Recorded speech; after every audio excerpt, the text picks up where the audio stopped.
Welcome to QCL। Hello everyone, good evening. Hey guys, कैसे हैं आप लोग? How are you people? अच्छा, आज मैंने सोचा था कि मैं आपको कैमरा वाली वीडियो दूं, करंट अफेयर की बना के ऑन कैमरा। लेकिन हुआ क्या कि मैंने सोचा कि वो बहुत टाइम लेगी अपलोड होने में, और ऑलमोस्ट 2 घंटे से ज़्यादा लगते हैं उसको, क्योंकि उसकी कैमरा सेटिंग कितनी भी कर लो फिर भी उसके बाद इतनी बड़ी फाइल होती है वो कि जब तक वो 50% तक अपलोड ना हो जाए उसके बाद जल्दी अपलोड नहीं होती। तो उसको 2 से ढाई घंटा यानी 2.5 आवर लगता है अपलोडिंग को। इसीलिए मैंने कैमरा वीडियो बनाने का प्लान करंट अफेयर के मामले में कैंसिल किया, और आपको फिर मैंने सोचा कि फ़ोटो वीडियो ही बना के दी जाए। दोस्तों, प्लीज़ QCL को ज़रूर सब्सक्राइब कीजिए। जिन्होंने सब्सक्राइब करके रखा है मैं आपको दिल से थैंक्स करती हूँ। आप लोगों से एक रिक्वेस्ट करती हूँ, जितना हो सकता है प्लीज़ सब्सक्राइबर्स पे ध्यान दीजिए और वॉच टाइम पर ध्यान दीजिए। ये बहुत इंपॉर्टेंट चीज़ है my dear friends. Please video को ज़्यादा से ज़्यादा कंप्लीट वॉच कीजिए, और जितने भी लोग हैं आपकी पहचान के उन तमाम लोगों से ये गुजारिश कीजिए कि वो QCL को सब्सक्राइब करें और बेल आइकन को भी हिट करें। आप लोगों से रिक्वेस्ट है, जिस सोशल मीडिया प्लेटफॉर्म पर आप हैं, चाहे वो फेसबुक है, टेलीग्राम है, व्हाट्सएप है, इंस्टा है, कहीं भी है, आप ज़रूर शेयर करें और वीडियो को लाइक भी करें, लेकिन वीडियो को कंप्लीट वॉच करें। आपकी निश्चित लाभ और मेरे मोटिवेशन के लिए सब बहुत ज़रूरी है। चलिए पहला क्वेश्चन लेते हैं। पहला क्वेश्चन है फ्रेंड्स, हाल ही में अभी न्यूजीलैंड में सर्वश्रेष्ठ क्रिकेटर के रूप में किसको चुना गया है? हाल ही में न्यूजीलैंड में सर्वश्रेष्ठ क्रिकेटर के रूप में किसको चुना गया है? As a top player of the cricket कौन सिलेक्ट हुए हैं? तो केन विलियमसन। एक्चुअली होता क्या है कि न्यूजीलैंड में एक अवार्ड्स होते हैं जो बेस्ट क्रिकेटर के लिए होते हैं। तो अभी न्यूजीलैंड के वनडे बेस्ट क्रिकेटर चुने गए हैं। कौन? Kane Williamson. कौन? Kane Williamson. तो ये आपको याद रखना है। और एक पुरस्कार और होता है यहाँ न्यूजीलैंड में, वो होता है रिचर्ड हेडली पुरस्कार। क्या होता है? Richard Hadlee award. वो ऑल क्रिकेटर्स में से सर्वश्रेष्ठ क्रिकेटर को चुना जाता है। ठीक है, वो ऑल क्रिकेटर्स में से सर्वश्रेष्ठ क्रिकेटर को चुना जाता है। तो वो किसको मिला है? वो मिला है रॉस टेलर को। रॉस टेलर को मिला है क्या? ऑल यानी best of the all cricketer award. और T20 में भी ये वनडे यानी ऑल क्रिकेटर, वनडे और ऑल क्रिकेटर, और T20 ऑल क्रिकेटर में जो बेस्ट टॉप अवार्ड मिला है रिचर्ड हेडली अवार्ड, वो किसको मिला है? रॉस टेलर को। और न्यूजीलैंड के वनडे क्रिकेटर अभी कौन बताया मैंने? Kane Williamson. ठीक है, याद रखना है आपको। सॉरी। अब बात आती है विमेन प्लेयर में। तो महिला सर्वश्रेष्ठ खिलाड़ी क्रिकेटर का अवार्ड जो मिला है, महिला सर्वश्रेष्ठ खिलाड़ी का जो अवार्ड मिला है वो किसका मिला है? T20 का और ऑल महिला खिलाड़ियों में तो मिला सोफी डेवन को। किसको? Sophie Devon.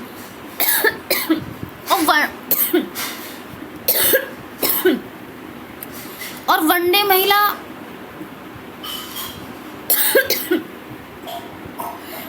महिला सर्वश्रेष्ठ खिलाड़ी का पुरस्कार किसको मिला है? सूजी वेट्स को। तो ये चारों के नाम याद रखने हैं आपको। न्यूजीलैंड के वनडे बेस्ट क्रिकेटर कौन चुने गए हैं? केन विलियमसन।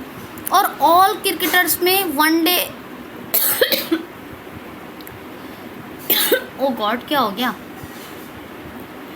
तो ऑल क्रिकेटर्स में जो वनडे और T20 बेस्ट क्रिकेटर्स को, ऑल क्रिकेटर्स में जितने भी वर्ल्ड में हैं, तो रिचर्ड हेडली पुरस्कार जो दिया जाता है न्यूजीलैंड में, वो किसको मिला है? रॉस टेलर को। अब वनडे महिला खिलाड़ी का जो अवार्ड मिला है वो किसको मिला है? सूजी वेट्स को। सूजी वेट्स को। और T20 ऑल महिला खिलाड़ी, all women player in the cricket जो मिला है T20 में और ऑल क्रिकेटर में, जैसे रॉस टेलर को मिला था ऐसे ही वो किसको मिला है? सोफी डेवन को। किसको मिला है? Sophie Devine. तो ये आपको याद रखना है। अभी आपको बताया था जो ओपन बजट सर्वेक्षण यानी open budget survey transparency in responsibility, वो किसको यानी हिंदी में कहेंगे ओपन बजट सर्वेक्षण जवाबदेही और पारदर्शिता के मामले में कौन बेस्ट पे रहा है? न्यूजीलैंड। कौन? न्यूजीलैंड। ठीक है, जेसिंडा आर्डन इसकी प्रधानमंत्री है, न्यूजीलैंड डॉलर इसकी करेंसी है और न्यूजीलैंड की कैपिटल है वेलिंगटन। क्या है? वेलिंगटन, याद रखना है आपको। और अपना देश भारत कौन से नंबर पे है इस ओपन बजट पारदर्शिता एवं जवाबदेही, ओपन बजट सर्वेक्षण पारदर्शिता एवं जवाबदेही के मामले में न्यूजीलैंड तो 1 पे हो गया, लेकिन ये इंडिया का कौन सा रैंक है? तो अपने देश भारत का नंबर है यानी रैंक है 53rd, 53वां नंबर। कौन सा? 53, नंबर 53, 53 नंबर पे, याद रखिएगा। और जो न्यूजीलैंड की ये प्राइम मिनिस्टर हैं जेसिंडा आर्डन, इन्होंने एक अनाउंसमेंट की है, क्या घोषणा कर दी है कि अब हमारा न्यूजीलैंड पूर्णतः कोरोना मुक्त है, पूरी तरह कोरोना से मुक्त हो गया है न्यूजीलैंड। नेक्स्ट क्वेश्चन, हाल ही में अभी किसने ये घोषणा की है कि वर्ल्ड के आधे श्रमिक अपनी आजीविका खो देंगे? हाल ही में ये किसकी घोषणा हुई है कि विश्व के यानी वर्ल्ड के 50% श्रमिक अपनी आजीविका खो देंगे? हाल ही में ये किसकी घोषणा हुई है कि वर्ल्ड के 50% यानी आधे श्रमिक अपनी आजीविका खो देंगे? तो ये घोषणा है ILO की। ILO इंटरनेशनल लेबर ऑर्गेनाइजेशन, और यही मनाता है अंतर्राष्ट्रीय श्रमिक दिवस जो 1 मई को मनाया गया है, जिसके बारे में मैंने आपको आज पार्ट 1 में और 2 मई को 1 मई को सब दिन बताया है। तो ILO अंतर्राष्ट्रीय श्रमिक दिवस मनाता है और इसी ने अभी एक अनाउंसमेंट किया है कि अभी दुनिया के आधे श्रमिक, पूरे वर्ल्ड के आधे श्रमिक अपनी आजीविका खो देंगे। ये ऐसी ऑब्जर्वेशन, ऐसी अनाउंसमेंट की है, क्योंकि ऑब्जर्वेशन की है तभी ये घोषणा हुई है, तभी अनाउंसमेंट की है। पहले ऑब्जर्वेशन किया ILO ने, तब अनाउंसमेंट किया है। ILO की हेड कौन है? गाय राइडर ये ILO के हेड है, और लास्ट ईयर भी मैंने आपको इनके बारे में बताया था, और अभी भी यही है। लास्ट ईयर भी गाय राइडर ही थे, जब 1 मई को ये क्वेश्चन आया था तब भी गाय राइडर थे, तब मुझे याद है, और अभी भी गाय राइडर ही हैं। ठीक है, अच्छा जी। ILO की स्थापना कब हुई? 1919 को, और हेडक्वार्टर कहाँ है? जेनेवा, स्विट्ज़रलैंड में। तो ये आप याद रखेंगे। चलिए नेक्स्ट क्वेश्चन है, हाल ही में किस राज्य के केसर को अभी GI टैग दिया गया है? हाल ही में किस राज्य के केसर को अभी GI टैग दिया गया है? Geographical indication tag. ये कब दिया जाता है? जब किसी स्पेसिफिक एरिया में कोई पर्टिकुलर चीज़ बहुत ज़्यादा फेमस हो जाती है, पॉपुलर हो जाती है, तो उस चीज़ को उसका ज्योग्राफिकल इंडिकेशन बना दिया जाता है और GI टैग दिया जाता है। तो अभी किस राज्य के केसर को GI टैग दिया गया है? तो ये है कश्मीर, कश्मीरी केसर। वाह वाह, केसर का नाम लेते ही तो सबके मुंह में पानी आ जाता है, चेहरे पे रंग और मुंह में पानी दोनों, क्योंकि केसरी मिठाई भी बनती है और केसर से बहुत सारे फेयरनेस क्रीम बनते हैं, फेयर क्रीम बनते हैं, फेयरनेस के लिए फेयरनेस क्रीम जो बनते हैं, तो फेयरनेस क्रीम बनते हैं। तो फेयरनेस क्रीम्स कॉस्मेटिक्स में और कई सारी दवाइयों में, और मतलब जो आयुर्वेदिक तौर पे भी केसर बहुत अच्छा माना जाता है, और खाने पीने की चीज़ों में भी केसर यूज़ होता है। तो केसर को फ़िलहाल कश्मीर के केसर को दिया गया है GI टैग। आपको मालूम है इससे पहले 3 चीज़ों को और GI टैग दिया जा चुका है, जिसमें मैंने बताया था, मैंने काला चना कहा था, मैंने उसको बाद में मुझे याद उसी वक्त आ गया था, लेकिन मैं एक्चुअली थोड़ा सा दोबारा मैंने जाके देखा कि मणिपुर का ये काला चना ही था, या मैं भूल तो नहीं गई हूँ। तो मैंने दोबारा जाके पढ़ा तो देखा था वो ब्लैक राइस था, यानी ब्लैक ग्राम नहीं था, वो ब्लैक राइस था। तो मणिपुर के ब्लैक राइस को दिया गया GI टैग। टेराकोटा दोमट मिट्टी गोरखपुर की, उसको GI टैग मिला। और कितलई मिठाई, कोबिलपट्टी तमिलनाडु का कितलई मिठाई, इसको चिक्की भी कहते हैं, एक मिठाई होती है मूंगफली से बनने वाली तमिलनाडु में, इसको भी GI टैग मिला था। 3 मिले थे, परसों तरसों बताया था। किसका? मणिपुर का काला चावल यानी ब्लैक राइस ऑफ मणिपुर। दूसरा किसको मिला था? दूसरा मिला था टेराकोटा दोमट मिट्टी यानी टेराकोटा सॉइल जिससे गार्निशिंग की चीज़ें बनाई जाती हैं, ये गोरखपुर। और थर्ड मिला था तमिलनाडु कोविलपट्टी की किदलई मिठाई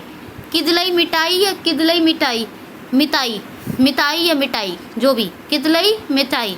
ये मूंगफली से एक खाने की चीज़ तैयार की जाती है, लोग इसको किदलई मिठाई कहते हैं, मिठाई, और इसकी चिक्की भी कहते हैं इसको। और अभी मिला है कश्मीर के केसर को। ये 4 चीज़ों को जीआई टैग मिला है इस साल में, अभी याद रखिएगा। क्वेश्चन देखिए दोस्तों, हाल ही में अभी किस राज्य ने agro entrepreneur facilitation desk establish किया है? हाल ही में अभी किस राज्य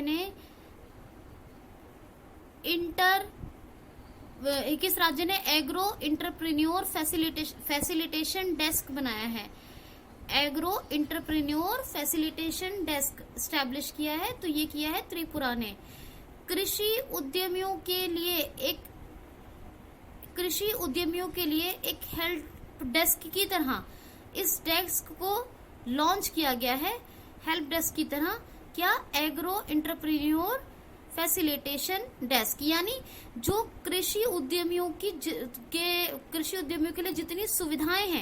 जितनी भी सुविधाएं हैं कृषि उद्यमियों के लिए, उनके लिए एक डेस्क बनाया है, एक हेल्प डेस्क बनाया है, वही है ये एग्रो इंटरप्रेन्योर फैसिलिटेशन डेस्क। ये किसने बनाया है? त्रिपुरा ने। त्रिपुरा के कौन है गवर्नर? गवर्नर है विप्लव कुमार। चीफ मिनिस्टर कौन है? चीफ मिनिस्टर है विप्लव कुमार देव। और गवर्नर कौन है बताइए मुझे। और कैपिटल क्या है? अगरतला। कौन है? अगरतला। ठीक है, तो विप्लव कुमार देव गवर्नर है, इतना याद रखिएगा। एन वीरेंद्र सिंह कौन है? एन वीरेंद्र सिंह। और कहाँ के हैं? इन सब में है। और नजमा हेपतुल्ला कहाँ की है? और रमेश वैश कहाँ की हैं? थोड़ा सा कुछ बताया जा सके मुझे तो बताइए। त्रिपुरा और मणिपुर दोनों का एक साथ बता रही हूँ मैं, दोनों में से कौन किसका कहाँ का है जरूर बताइएगा। ठीक है, चलिए नेक्स्ट क्वेश्चन है, हाल ही में अभी यस बैंक के चीफ रिस्क ऑफिसर कौन नियुक्त किए गए हैं? हाल ही में अभी नए chief risk officer Yes bank के कौन अपॉइंट हुए हैं? हाल ही में कौन न्यू CRO यानी chief risk officer of Yes Bank appoint हुए हैं? तो ये है, क्या नाम है इनका? इनका नाम है नीरज धवन। क्या नाम है? नीरज धवन। ये नए बैंक के बने हैं, नए किसके? यस बैंक के। न्यू बने हैं यस बैंक के चीफ रिस्क ऑफिसर। ये यस बैंक के बने हैं, यस बैंक के नीरज धवन। और CMD कौन है? Chief managing director. यानी MD and CEO managing director and chief executive officer. तो MD एंड CEO कौन है? तो वो हैं, क्या नाम है उनका? कुछ पता है? तो ये प्रशांत कुमार हैं। कौन?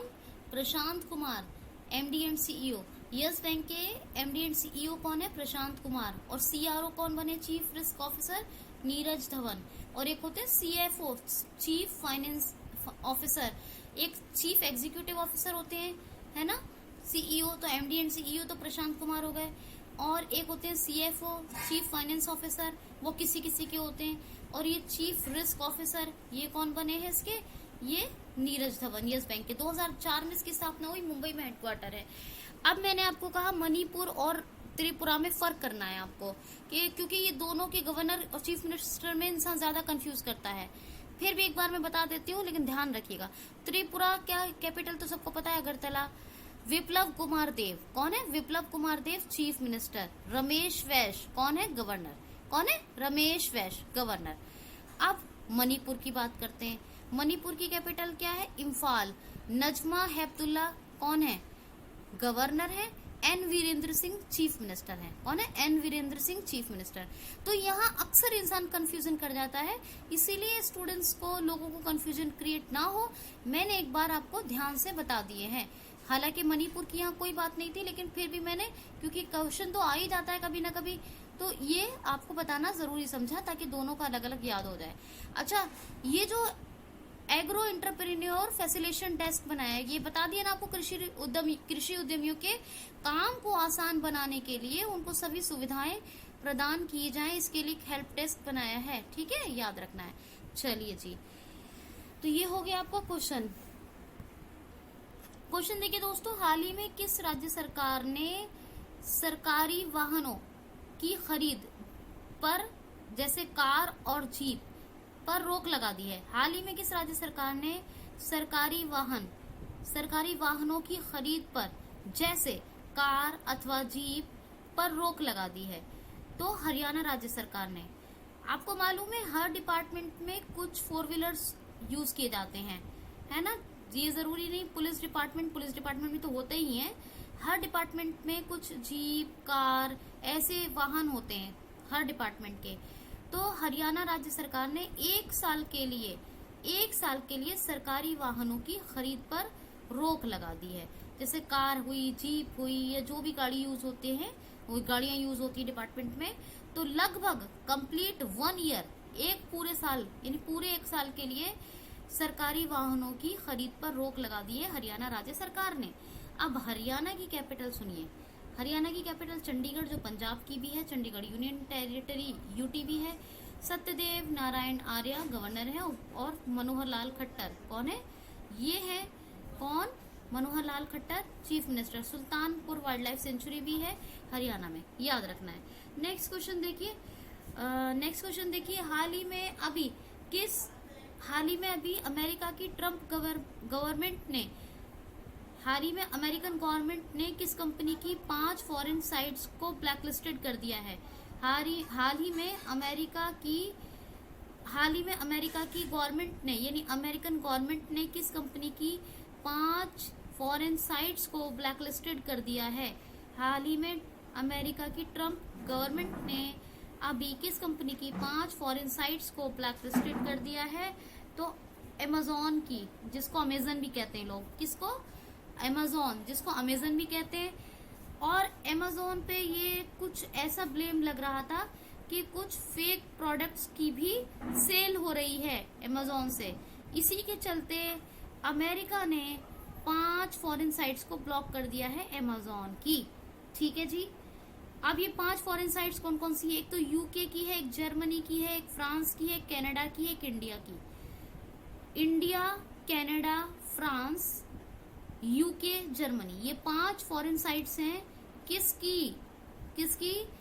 अमेज़न की। और इन 5 को अभी ब्लैकलिस्टेड कर दिया है अमेरिका की गवर्नमेंट ने। ट्रम्प गवर्नमेंट, प्रेसिडेंट कौन है? Donald Trump. तो ये आपको याद रखना है।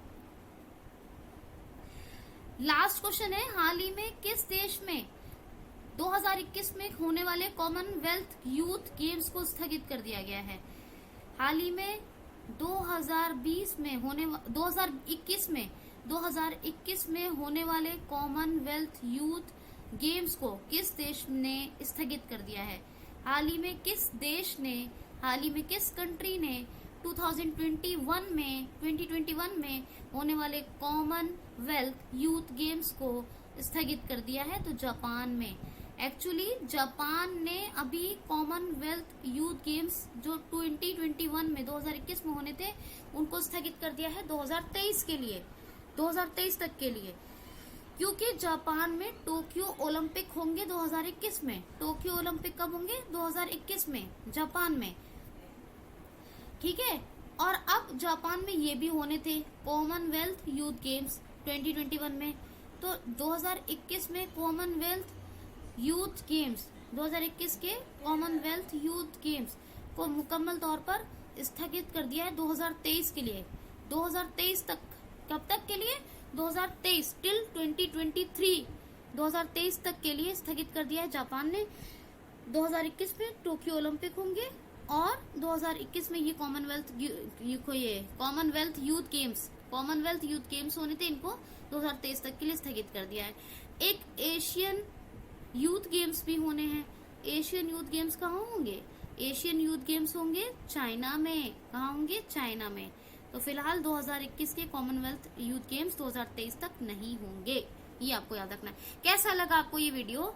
प्लीज जरूर कमेंट्स में मुझे बताएं। कमेंट्स कर करके प्यारे प्यारे अच्छे अच्छे से कमेंट्स करें, सेंड करें अच्छे कमेंट्स, लाइक शेयर जरूर करें, क्यूसीएल को सब्सक्राइब जरूर करें। अपना ख्याल रखें, खुश रहें, be happy. Thanks for watching.